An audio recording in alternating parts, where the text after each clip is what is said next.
24শে September 2025 রাষ্ট্রীয় স্বয়ংসেবক সংঘের সাথে যুক্ত একটি দল বুধবার সকালে হুগলির কেশবপুরে অবস্থিত সেক্রেড হার্ট কনভেন্ট স্কুলে জোরপূর্বক প্রবেশ করে দশেরা উৎসবের জন্য অবিলম্বে ক্লাস স্থগিত করার দাবি জানায়। সকাল 11:30টার দিকে ঘটে যাওয়া এই ঘটনাটি নিয়মিত স্কুল কার্যক্রম ব্যাহত করে এবং কর্ণাটকের শিক্ষা ব্যবস্থায় ধর্মীয় সংবেদনশীলতা, প্রাতিষ্ঠানিক স্বায়ত্তশাসন এবং আইন শৃঙ্খলা নিয়ে উদ্বেগ প্রকাশ করে।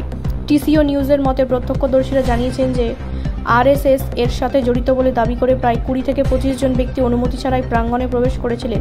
স্থানীয় কর্মীদের নেতৃত্বে তারা স্কুলের দশেরা সম্মান জানাতে অবিলম্বে ক্লাস বন্ধ করার জন্য চাপ দেয়, যা অশুভের ওপর ভালোর বিজয়ের প্রতীক।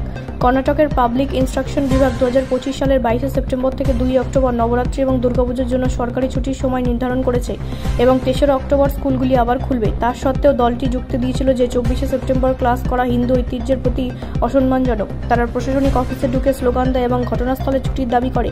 নিরাপত্তার কারণে নাম প্রকাশ না করার শর্তে একজন শিক্ষক বলেন, পরিস্থিতি উত্তেজনাপূর্ণ ছিল এবং ছাত্র এবং কর্মীদের আটকে দেওয়া হয়েছিল। দলটি কনভেন্ট স্কুলগুলিকে হিন্দু উৎসব উপেক্ষা করার জন্য অভিযুক্ত করেছে। কর্তৃপক্ষ ব্যাখ্যা করেছে যে তারা রাজ্যের সময়সূচি অনুসরণ করেছে, কিন্তু সংঘর্ষ প্রায় 1 ঘন্টা ধরে অব্যাহত ছিল।